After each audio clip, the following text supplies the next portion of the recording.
3, 2, 1. Llegaste a los podcasts del blog Ruta 5, historia de éxito de talento latino. Jorge, bienvenido a Ruta 5 Podcast. Gracias por aceptar mi invitación. ¿Cómo estás? Muy bien, muchas gracias. Y gracias a SUA y al blog Ruta 5 por la invitación para este reportaje. Bien, estás ahora mismo en Buenos Aires, Argentina, Jorge. Sí, estoy en Buenos Aires, Argentina, en estos momentos. Queremos comenzar a platicar contigo. Tú eres un profesor de fotografía con una amplia experiencia en esto que es el arte visual. Y hoy contigo vamos a estar platicando precisamente de tus inicios, de tu trayectoria y de algunos proyectos que estás realizando, pero creo yo que es válido comenzar desde tu enfoque personal. Vamos a querer entrar un poquito en la intimidad tuya, no sé qué tanto te abres para estas preguntas, pero ¿qué te parece si comenzamos conversando contigo acerca de tu infancia, dónde naciste, Jorge, qué estudiaste y hubo algo en tu niñez que te conectara con la fotografía y el arte visual? Bueno, nací en lo que sería en Capital Federal, aunque mi madre, mi familia vive a unos kilómetros y sería provincia de Buenos Aires, como el Gran Buenos Aires, a unos kilómetros, pero nací aquí en Capital. Es decir, le decimos acá a los que nacen en Capital que son porteños, cerca del puerto. Sí, desde niño tuve mucha afición por el dibujo. Siempre me destaqué en lo que me gustaba mucho en la primaria, sobre todo dibujar. Eh, Lamentablemente perdí a mi padre cuando era joven, a los 10 años, estando en la escuela primaria, y ya de 13, 14 años empecé como a trabajar para ayudar y continué mis estudios. Eh, con respecto al arte, no tengo familiares, no tengo antecedentes ni de abuelos, padres, tíos que se dediquen al arte, así que aparentemente fue como espontáneo esa necesidad de expresarse en el dibujo y en el cual me gustaba. Lo que pasa es que no tenía a lo mejor el dinero suficiente de una familia humilde, mi madre viuda, tenía dos hermanos más chicos que yo y bueno, no pude estudiarlo. Eso por un lado, o sea, el primer contacto que puedo decir con las artes visuales, o, yendo hacia atrás, ¿no? En mi historia. Luego, ya entrando en la adolescencia, sí recuerdo un gran interés por las fotos antiguas, sobre todo coleccionar fotos antiguas y sobre todo familiares. Recuerdo de mi abuela, que era española y vivía en casa con mi madre, con nosotros, y bueno, preguntarle cosas de las fotografías que tenía, de todas las imágenes que yo veía, de parientes que ya habían fallecido. Y bueno, ella me contaba cosas, anotaba y ahí me empecé a interesar más que nada en la imagen, sobre todo en las imágenes antiguas. Y después quedó a resguardo con el fallecimiento de mi abuela, fue como el tesoro que me quedó, fueron esas fotos que todavía las sigo atesorando y seguí coleccionando fotos antiguas. No comprando, sino consiguiendo, intercambiando o por regalo de gente, ¿no? Recuperando fotos. Más luego estudiando, trabajando, luego trabajaba en talleres hasta que me recibí, en talleres metalúrgicos hasta que me recibí en el secundario y comencé la facultad a estudiar veterinaria y entré a lo que era un banco, se llama Banco de la Provincia de Buenos Aires. Y en veterinaria sentía que no había investigación como a mí me gustaba en lo que era el estudio animal, la investigación para ese entonces, ¿no? Y entonces decidí empezar fotografía para poder documentar, para hacer documentales de animales, investigar el comportamiento de los animales. Y realmente cuando entré en fotografía me di cuenta que lo que realmente me interesaba más era el ser humano, es decir, más la fotografía sociológica y antropológica. Pero ¿cuál es ese momento en el que tú despegas tu carrera ya como artista visual? o que algo que te aproxime a esa faceta de tu vida y que tú digas oficialmente, desde aquí puedo contar que Jorge comenzó el sueño que tanto anhelaba, por decirlo así. A ver, con respecto a eso, Suba, creo que no se debe a un hito en particular. Y tampoco creo, y yo por lo menos les comento a mis estudiantes, que no tiene que haber en uno una ansiedad de decir, yo quiero llegar a ser el gran pintor, el gran escultor, el gran fotógrafo, sino que las cosas van llegando, por eso hay que hacerlas por amor, ¿no? Por necesidad de expresarse. Para mí en la carrera del artista se va como ratificando constantemente. No hay un momento, por lo menos en lo que yo considero, no hay un momento de eclosión o importante de despegue fundamental, sino que fue muy paulatino, paso a paso. eh, sí, fue muy rápido y muy vertiginoso, muy rápido a los 4 años de haber empezado recién a hacer algo de fotografía. Eso un poco me asustó, no podía comprenderlo, dimensionarlo. Es decir, ¿cómo puede ser que una persona que tiene 4 o 5 años de iniciarse en fotografía pueda ya estar exponiendo o participando en exposiciones, en concursos o en convocatorias a nivel nacional e internacional? Pero más allá de eso, fue nada más que un esfuerzo constante por superarse, trabajar y empezaron algunos premios, que tampoco le doy la importancia a veces que muchos le dan. Yo creo que, bueno, es como un reconocimiento al trabajo, pero el trabajo me parece que es más que el premio, lo fundamental que uno tiene que enfocarse. ¿Todavía eres director de la Escuela Nacional de Fotografía en Buenos Sí, Aires? sí, sí. ¿Y, y cómo fue? O sea, primero despegaste como un fotógrafo, como un artista visual, y luego llegaste a ser parte de esta escuela, ¿o qué fue primero?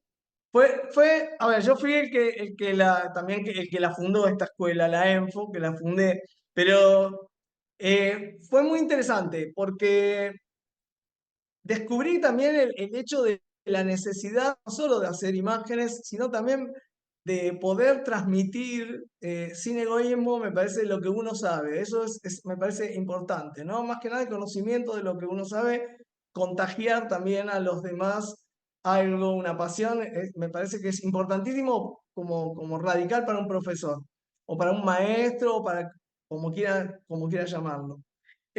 Surge que, bueno, a raíz de determinados pequeños éxitos que uno tiene en grupos de fotógrafos, me empezaron a invitar a explicar cómo hacía mi trabajo, a contar sobre mis fotografías, ya en los primeros pininos, en los primeros años. Y entonces iba, entonces todos me decían, bueno, estaban muy contentos, qué bien, ¿no? Hasta que una vez me empezaron a invitar a dar charlas, conferencias, charlas, y así, también sin forzarlo, me encontré que estaba dando clases. Me invitaron a dar clases, formé parte también de staff de otras escuelas, hasta que fundé esta ya hace, desde el 95, no sé, ya 30 años, más de 30 años. Eh, y en realidad, hace ya casi, desde que tengo uso de razón, empecé como a los 25, ya daba clases también en universidades, a los 26, 27 años daba clases en universidades de fotografía, psicología de la visión, con lo cual también fue paulatino y sin forzar. Surgió de repente, me encontré dando clases y siento una pasión maravillosa por la enseñanza. Es decir, por un lado hacer fotografías, pero por otro lado también formar gente, me parece, transmitir y ayudar a recorrer y a sacarle piedras del camino, a acelerar los tiempos para no cometer los errores que uno cometió durante mucho tiempo, para llegar a manipular, a dominar la técnica, el lenguaje. Me parece fundamental. Acortarle el camino a los demás me parece fundamental. Me parece lo más lindo. Soy un apasionado de la enseñanza. Y mira, tu nombre ha dado la vuelta al mundo en las últimas semanas. Sabemos que tienes ya una trayectoria internacional, pero se ha vuelto a mencionar tu nombre a raíz de un concurso en el que fuiste seleccionado como uno de los finalistas. Es un concurso de fotografía y a mí me encantaría que nos comentes cómo te llegó esta noticia, te sorprendió un poco, con qué fotografía fuiste seleccionado y cómo, bueno, ya has expuesto tu trabajo en diferentes países del mundo, pero eh, ¿qué, qué, qué, qué te hace sentir esto de que aún con la tecnología, aún con la competencia tan fuerte que hay ahora a nivel de fotografía, tu trabajo siga impactando y siga siendo del gusto de jueces, de jurados internacionales? Bueno, la verdad que sí, me sorprendió, pero también me sorprendió mucho porque en esa convocatoria tú puedes mandar a diversas categorías. Hay una categoría profesional y una categoría open, que en la categoría profesional puedes elegir. En la categoría open hay fotógrafos extraordinarios, profesionales extraordinarios, no es que sean solamente amateurs, pero mandan a lo mejor una obra en solitario, y en la categoría profesional mandas un grupo de fotografías. Tampoco es que son muchos, son entre 5 y 10 fotografías, pero valoran más también la trayectoria, ¿no? La biografía que tú tengas, el currículum que tengas de participación, páginas web y demás, en la cual pueden ver tu trabajo.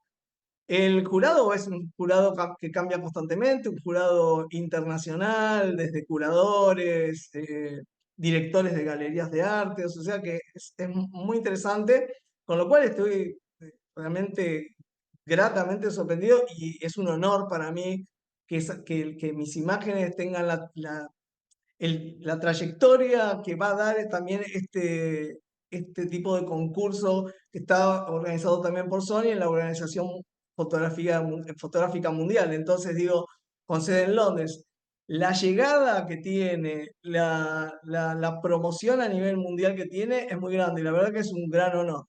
La sorpresa grande es que yo mandé a dos categorías.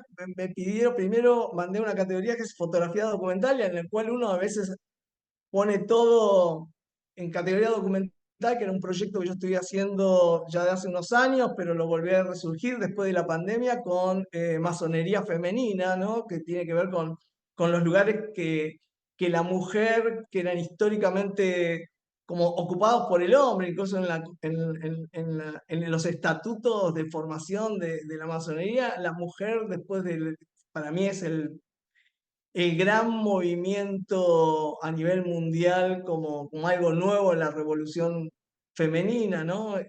Este avance por los derechos lo logró. Entonces yo tenía muchas expectativas en eso, pero también me dicen desde la organización, podemos mandar a otras categorías, mandé a portfolio. Portafolio es una categoría donde mostrás un poco más una diversidad de trabajos, un histrionismo, un control sobre diferentes cosas, que es más, a lo mejor un poquito más ecléctico puede ser también.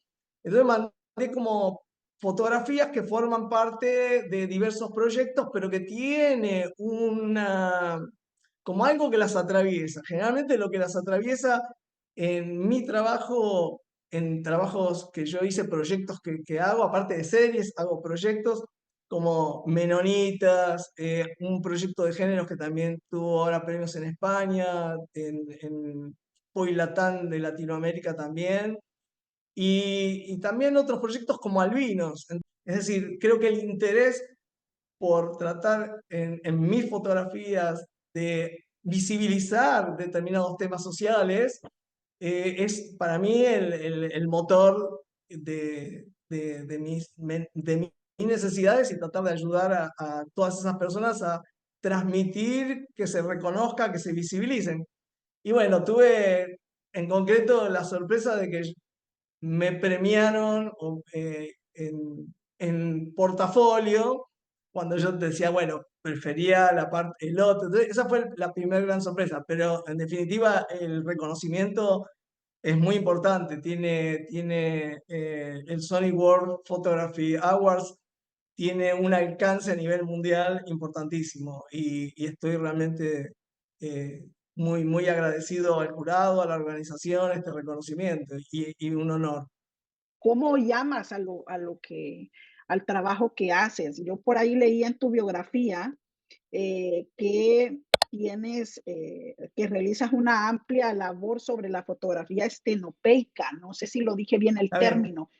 ¿Qué significa eso? Y obviamente la gente ya se ha de estar preguntando, pero ¿qué tipo de cosas, a qué le toma fotografías o dónde encuentra la magia, por decirlo así, o dónde encuentra el elemento que lo capture a Jorge y diga, aquí hay una, una buena fotografía, un buen ensayo para que yo pueda transmitirlo a las demás? Está bien, la cámara es para mí un instrumento, es una herramienta, una más de las posibles herramientas.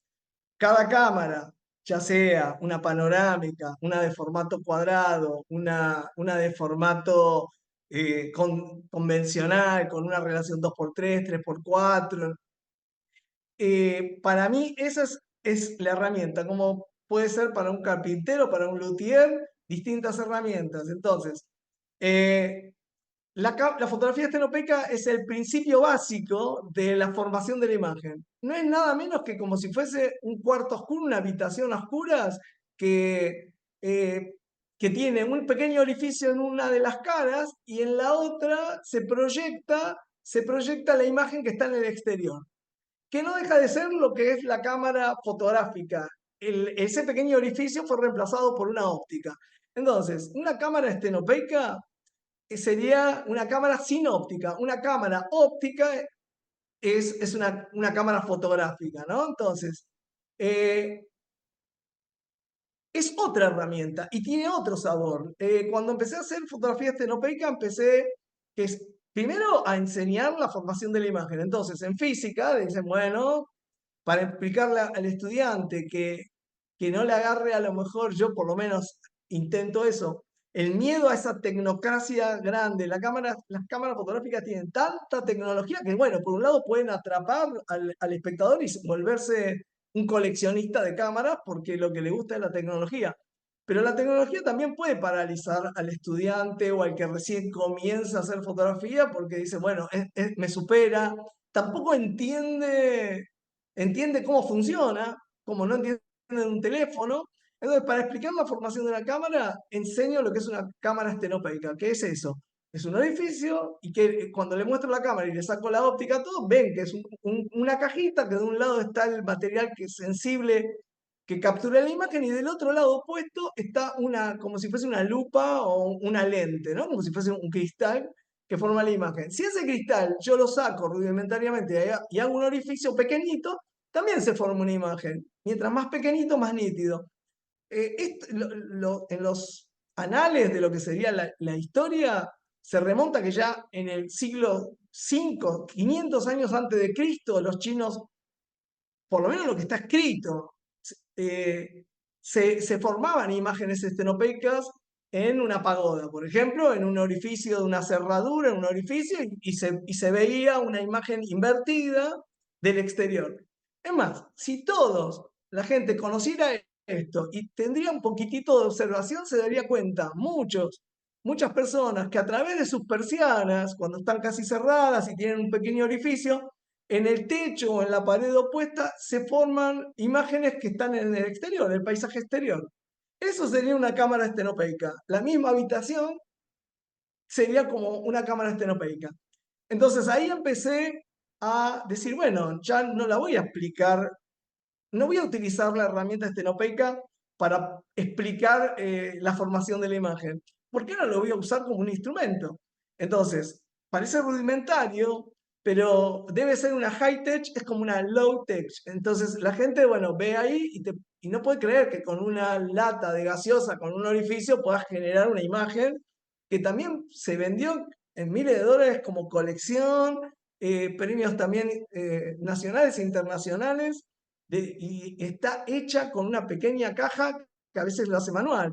Eh, Eso un poco también demuestra que la cámara no hace al fotógrafo, ¿no? Entonces a veces cuando la gente piensa, y claro, los fotógrafos con esa cámara que tienen, mira las fotos, un poquito molesta, porque en realidad que yo maneje un bisturí no quiere decir que sea cirujano, ¿no? Entonces, en parte es como para poder experimentar y uno se da cuenta que la formación, como pasa por un pequeño orificio, la imagen tarda mucho tiempo en formarse, a veces segundos, minutos, y entonces hay como una especie de que la imagen ya no depende del fotógrafo, el fotógrafo está siempre mirando a través de la cámara, y de esa otra forma yo me manejaba y podía entrar hasta en la imagen, y la imagen se estaba formando, se estaba gestando dentro de la cámara sola, casi sin mi necesidad. Yo ponía la cámara y aparte me deparaba también una sorpresa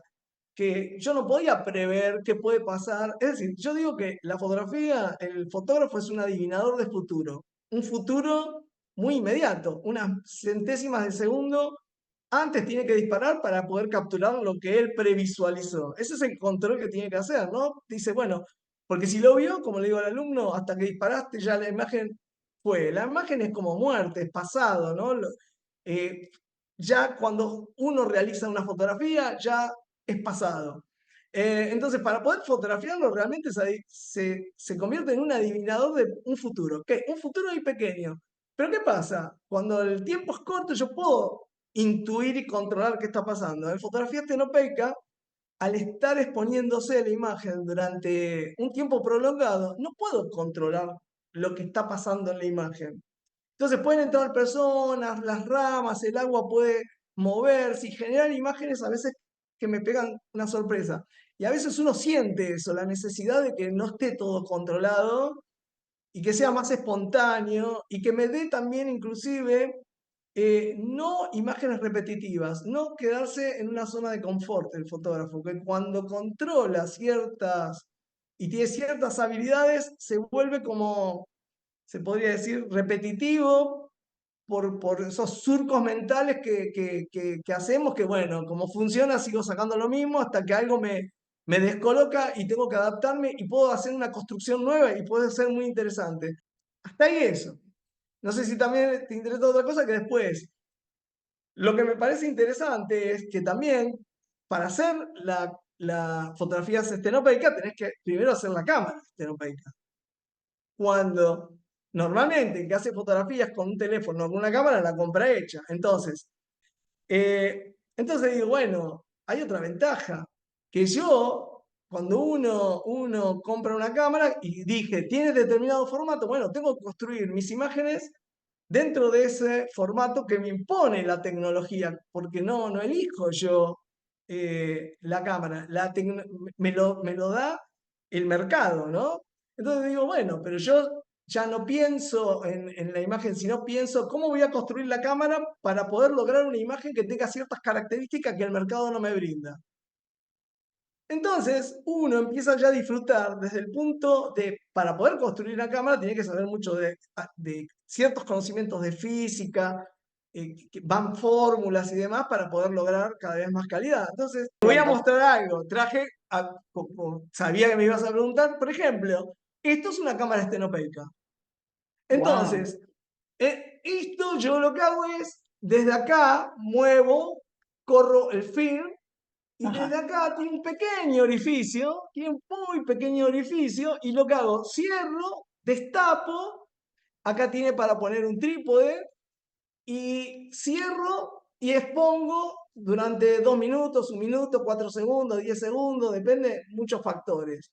Entonces, la cámara, esta le puse Leonardo, y tiene todos grabados de Leonardo da Vinci, e incluso el ángulo de visión son dibujos y estudios de física de Leonardo, y le puse Leonardo y la construí. En realidad también, después me di cuenta que, es más, hago cámaras no como medio para lograr una imagen, sino que la cámara es el fin.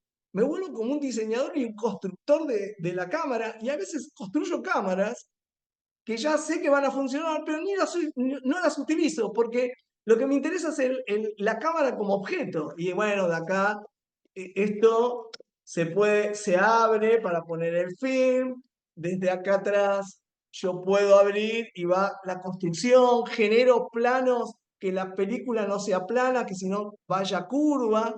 Entonces, el, el- me parece interesante que la fotografía ahí tiene ciertas características porque yo construí la cámara para lograr también que la imagen tenga características que el mercado no me brinda. Pero también me di cuenta a partir de eso que me vuelvo en un creador de la cámara. Claro. En un momento también hice esta otra. Te traje algunas para mostrarte, que saca dos fotos. ¿La ven? Tiene con la misma separación de lo que sería el ojo humano. Entonces Ujú, saca dos fotografías y son las famosas, es estenopeica, es una chapita muy finita con un orificio muy pulido. Lo mismo, de acá puedo ver el número de imagen que voy sacando, que son unos films, la voy corriendo, y es tridimensional. Entonces, con unos objetos se ven las dos fotos y puedes ver tridimensional. O puedes usar algo muy rudimentario que ahí la gente se sorprende mucho más, como una lata de galletitas.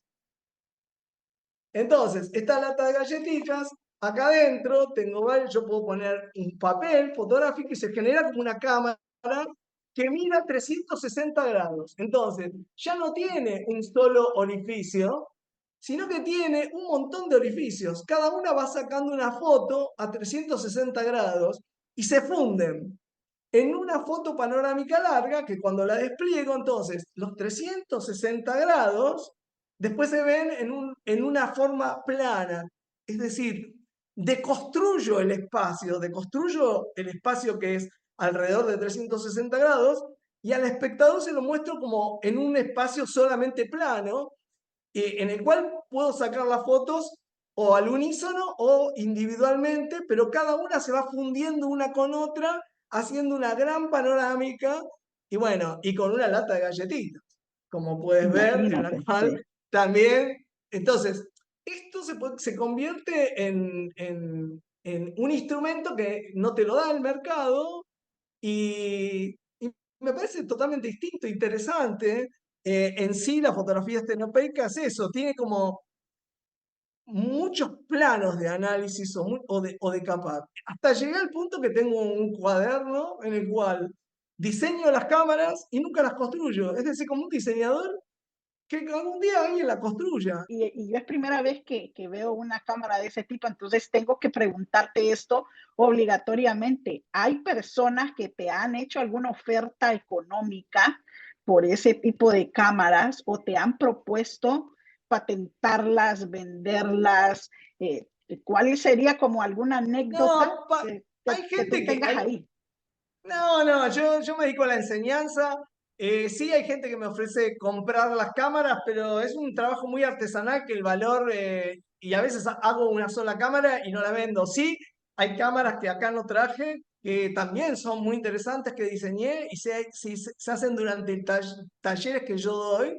Y cada estudiante, a pesar de que no la diseña, se apropian de la cámara, ¿no? Y empiezan como a tunearla, a hacerle pequeñas cosas que le digo, ojo, porque donde modifican algo es como un efecto dominó. Puede ser que toquen Claro, algo, entonces, a veces me digo, bueno, la terminaste arruinando, qué sé yo, ya la diseño de una forma y la dibuja. Y bueno, me parece interesante porque ellos necesitan como apropiarse, porque la están haciendo con sus manos, aunque la diseñe otro, pero es como su bebé, es como su objeto de, no sé, de culto y a veces, sí, bueno, le ponen el nombrecito, un sticker, le dibujan algo y bueno, hay que desprenderse, bueno, listo, está bien. A lo mejor digo, no es lo que yo quería, pero bueno, es tu cámara, mientras siga funcionando y sea más que nada la estética y a mí no me gusta, pero bueno, es una forma de ellos sentirse que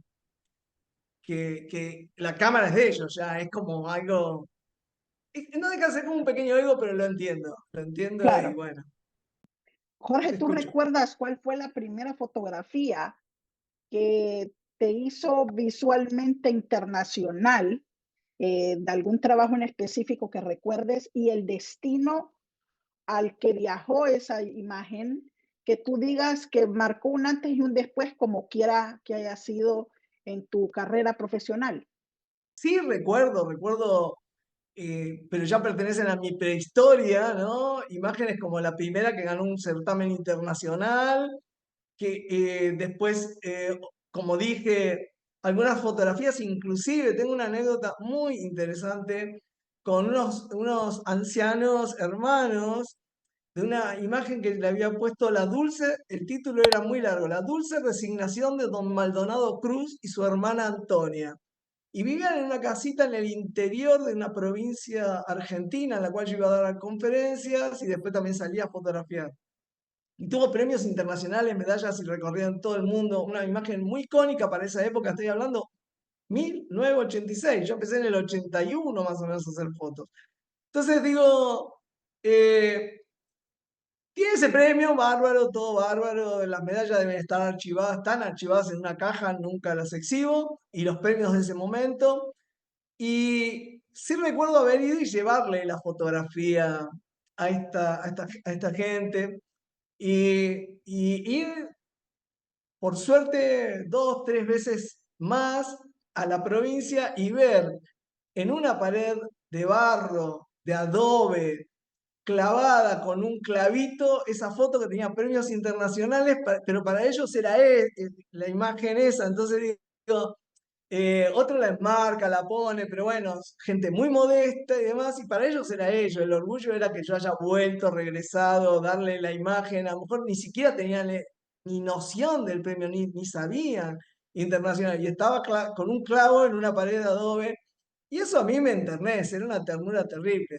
No en particular que una foto en particular sea la que dije, bueno, acá está el despegue. Sí, un conjunto de imágenes durante ese año 86, eh, varias imágenes sí tuvieron una trayectoria a nivel mundial, que ya están en mi prehistoria, ni siquiera están en mi página web. Jorge, ¿fue difícil sacarle la foto al hombre en Kazajstán con el traje tradicional? Explícame brevemente si hay alguna anécdota también por ahí de esa foto que, dicho sea de paso, es parte, como dijimos anteriormente, de tu trabajo que fue finalista en los premios Sony World Photography. No, para nada. La verdad que esa fotografía, eh, yo visité Kazajstán, mi señora es de Kazajistán, es rusa, nacida en Kazajistán, y tengo también amigos en Kazajistán que vivieron en Argentina, que migraron, hay una gran migración de soviética, rusos, kirguisos, pero realmente son rusos que viven allá. Yo hace muchos años ya que estoy casado con esta chica de Kazajistán, es rusa, de nacionalidad, nacida en Kazajistán. Fui a fotografiar, fui a visitar familiares y también allá bueno, me dicen anécdotas interesantes, me dicen, no, te vamos a llevar a tal lado, a tal otro, quiero llevarte a las montañas 300 kilómetros, y a veces como 36, 40 grados bajo cero, a veces hay hasta 50, estuvo bastante benévolo el tiempo con 30 grados, 30 y pico, pero digo, no, le digo a mis amigos, no, por favor, no, no, a la ciudad que íbamos, que era muy cerca del límite con China en particular, en varias ciudades estuve, le digo, por favor, no, no, no me interesa que me lleves, qué sé yo, como si fuese decir, al Cañón del Colorado o a ese lugar. No, llévame al cementerio de la ciudad y al basural de la ciudad. ¿Para qué vas a ir al basural? Nosotros te queremos llevar a un paisaje lindo. No, yo veo belleza en otras cosas, ¿entienden? Y bueno, ahora me reconforta a mis amigos que esa fotografía está hecha en Kazajstán, en un lugar que normalmente la gente diría, no voy a ir ahí. El señor ese es una parte de que yo había empezado a fotografiar también gente mayor que todavía conserva, que tú que eres de Honduras, o lo vi en México, lo vi en Guatemala, por ejemplo, estamos perdiendo la identidad, ¿no? Esto de la globalización hace que no solo todas las ciudades empiecen a aparecer, en China desaparezcan pueblos muy típicos con construcciones de pagodas y construcciones muy típicas para hacer edificios de vidrio.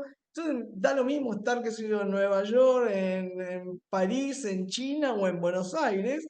Y también con la ropa está pasando lo mismo, la identidad. Entonces esa forma de perder la identidad, sobre todo en los jóvenes, me llevó a que diga, bueno, voy a fotografiar gente, entonces me contacté pedí que amigos que tengan familiares que tengan cierta edad, donde mantienen todavía la ropa típica Es decir, que esta foto tuya es nueva. del año Ok, pasado. En enero, está hecha en enero del año pasado esa fotografía.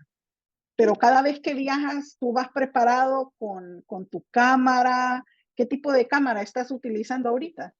Decidí pasarme a digital, porque para evitar todos esos problemas de controles, de peso y demás, y bueno, lo que hago es viajar con una cámara digital, uso cámaras Sony con muy buena calidad, objetivos que son generalmente Carl 6, con una tecnología que son muy buenos, y también tuve Nikon, y ahora uso todo Sony, y objetivos que tienen buena calidad, y bueno, discos rígidos para hacer backup de mis fotografías y varias tarjetas.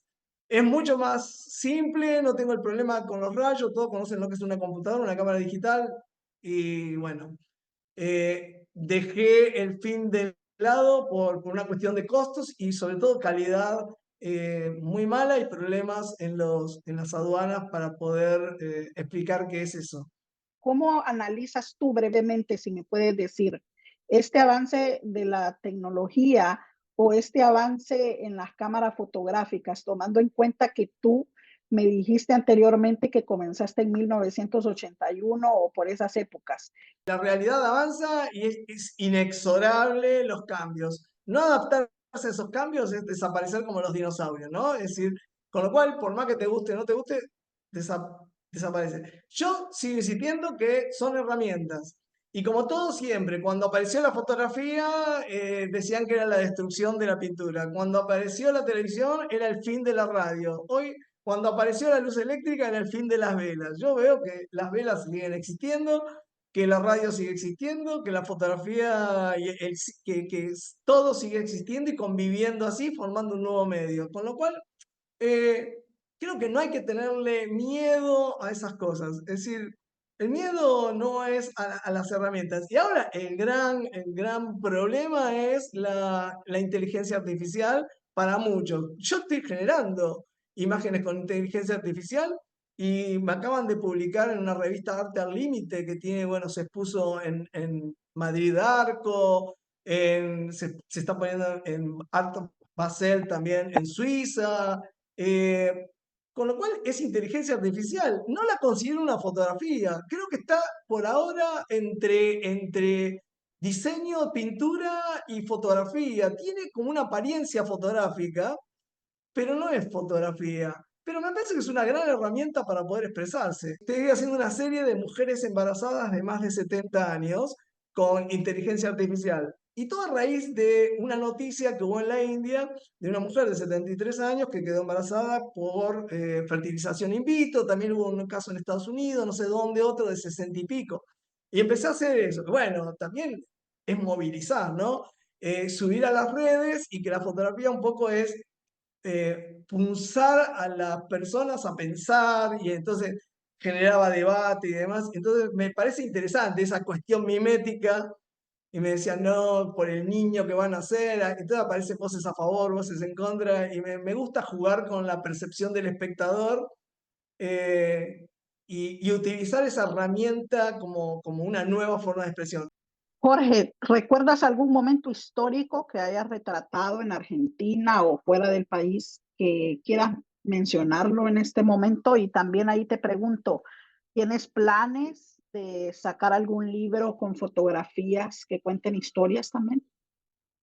Sí, tengo ahí proyectos como menonitas que por cuestiones económicas, y yo no soy un buen vendedor de mi trabajo, es decir, hay que conseguir sponsors para los libros porque están muy caros imprimirlos en Argentina. Por ese lado, te contesto la pregunta de, sí, me encantaría poder hacer libros, pero bueno, hay que dedicarle también tiempo, como dije, y hay que moverlo, y bueno, lo dejo como para que suceda o no suceda, pero me encantaría poder dejarlo.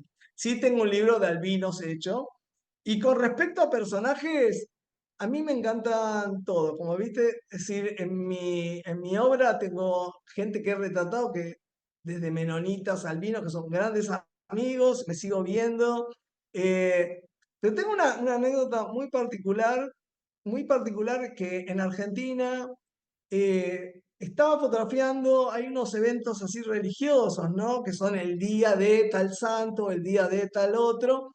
Entonces, y hay hasta también de pueblos como que, que son como santos, no, ¿cómo podría decirle? No, no tan permitidos, que son santos de pueblo, Gauchito Gil y otros santos más populares, que no están como canonizados o aceptados por la Iglesia Católica, ¿no?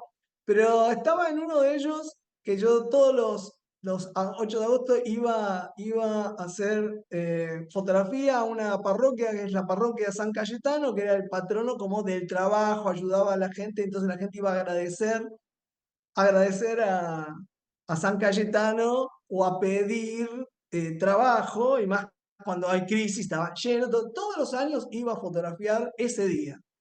Entonces, en uno de esos días estaba fotografiando y fotografié, me acerco, y yo trabajo mucho con angular, me gusta mucho estar ahí en el centro, al lado de la persona, no me gusta el teleobjetivo, para mí hay que estar ahí, es mi forma de fotografiar, entonces con el angular.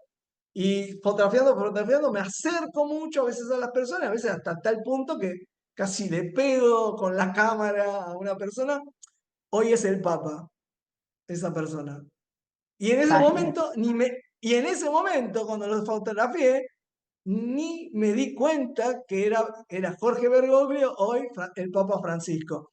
Y lo subo y muchos dicen, y me da una sonrisa todo, y tenía la comitiva, y a mí me dejaban acercarme y fotografiarlo, tenía la gente como los que lo cuidaban, que también son pontífices, que están ahí, pero se ve que conmigo no desconfiaban, y estaba casi, yo quería el crucifijo y casi le pego con la cámara, estaba acá y con una sonrisa muy generosa, era el único que me podía acercar, y ni me daba cuenta de que en el acto fotográfico yo era capturar la imagen, no podía ser otra persona, y que en ese momento era el obispo, el más importante de la iglesia acá, y hoy es el Papa. Entonces cuando la subí a internet todos pensaban, ¿cómo fotografiaste al Papa? Y ese grado de acercamiento y con la cámara cerca. Eso como anécdota, sí, que no digo que sea la gran obra, pero como una anécdota de, qué sé yo, interesante me parece, ¿no? Claro, y de esas cosas que sin querer queriendo te permite este trabajo. Eventos en los que vayas a participar próximamente a nivel local o internacional, Jorge, que nos quieras platicar tanto a largo plazo como a corto plazo. No, el evento principal es ahora, viajo a Londres eh, por el tema de Sony. Ahí está la exposición de todos los seleccionados, los ganadores en Sony, entonces también ahí voy a estar. Es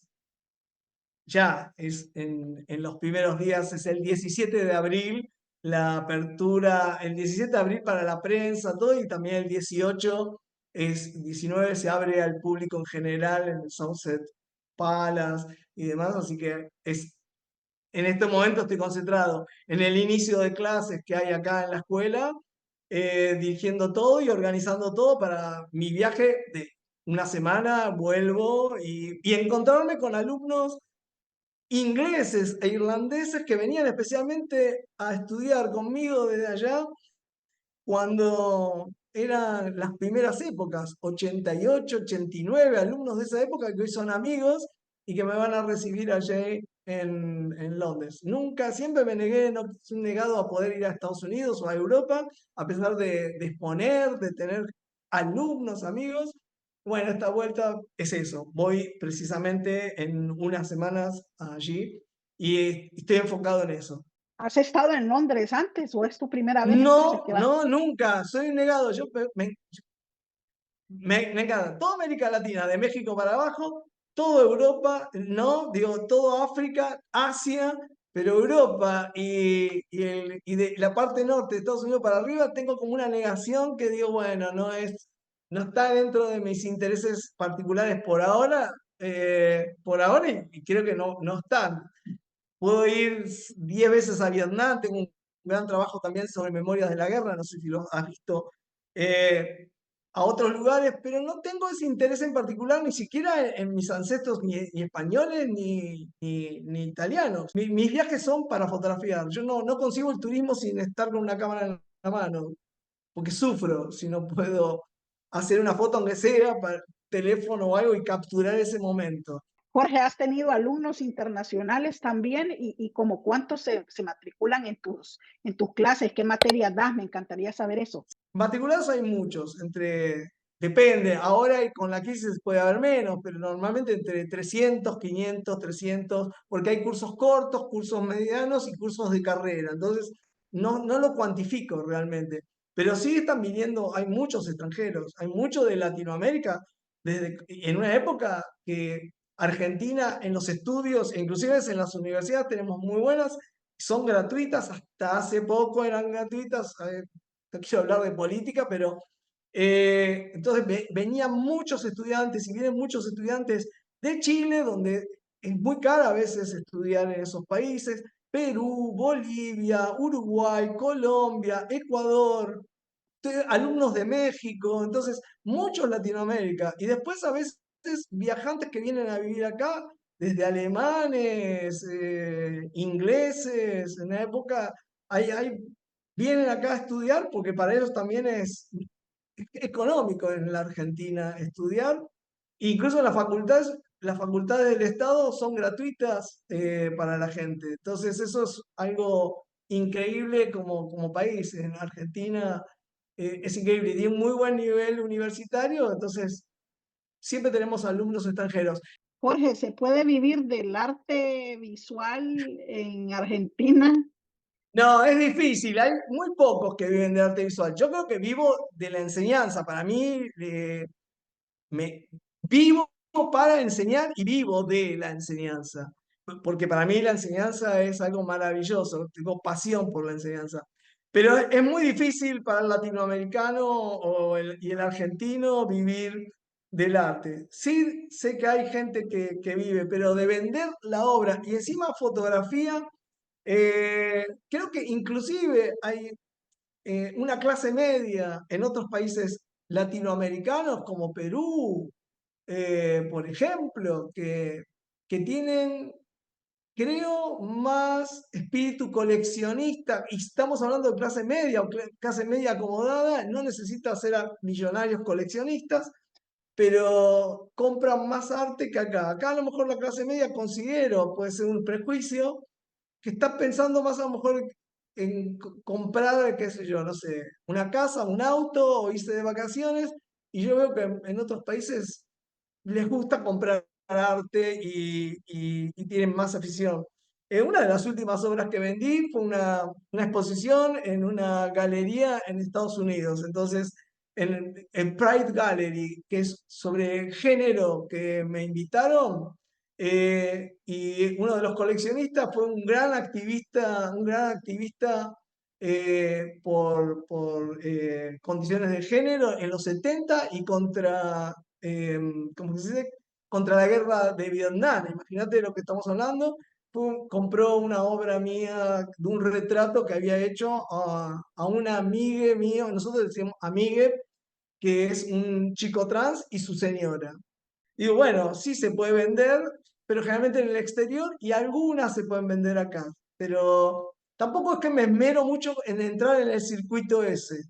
¿En dónde crees que radica el éxito de una persona y cuál sería la clave para ser una persona conocida o tener trabajos muy exitosos? ¿El éxito viene o no viene? Es decir, ojo con la palabra éxito porque acá las sociedades actuales tienen un tema con el éxito, ¿no? Los jóvenes tienen un tema que quieren ser exitosos y a veces tomando como un atajo o que es todo fácil. Y la verdad es que el arte o cualquier actividad no es para elegidos solamente, como algunos quieren hacerlo y se creen que son los elegidos y que es para muy pocos y hay que perseverar. Para mí, lo más importante es decir, no tener el foco en querer ser exitoso, porque la frustración puede ser grande y se distrae realmente de lo que tiene que hacer, que es el trabajo. Hay que trabajar mucho, tener perseverancia disfrutar el proceso, no el final, disfrutar el proceso, aunque no llegue a un buen puerto, que no llegue a una obra, porque después en algún momento va a ser. Parte a lo mejor es estar en el momento justo, tener un poquito de suerte, pero fundamentalmente tener perseverancia, trabajar mucho y un buen umbral de tolerancia a la frustración. La frustración bien hablada, ¿no? Me equivoqué. Todos tenemos el derecho de equivocarse, hacer algo mal, repetirlo y mejorarlo. Jorge, yo te Bueno, agradezco muchísimo el tiempo que has invertido en esta conversación, el acceso que me diste sin conocerme. Así que bienvenido siempre a Ruta 5 Podcast. Un saludo grande, gigante, una admiración y un respeto a ti, a tu trabajo. Y como digo, aquí estamos cuando tú quieras ventilar tu trabajo y esos pequeños esfuerzos que se convierten en grandes pasos para ti. la verdad que el agradecido soy yo, la oportunidad que me das poder, bueno, comentar cómo es mi obra o mi filosofía de vida y mi pasión y mi amor por la enseñanza de la fotografía y por la fotografía en sí. Así que el agradecido soy yo también.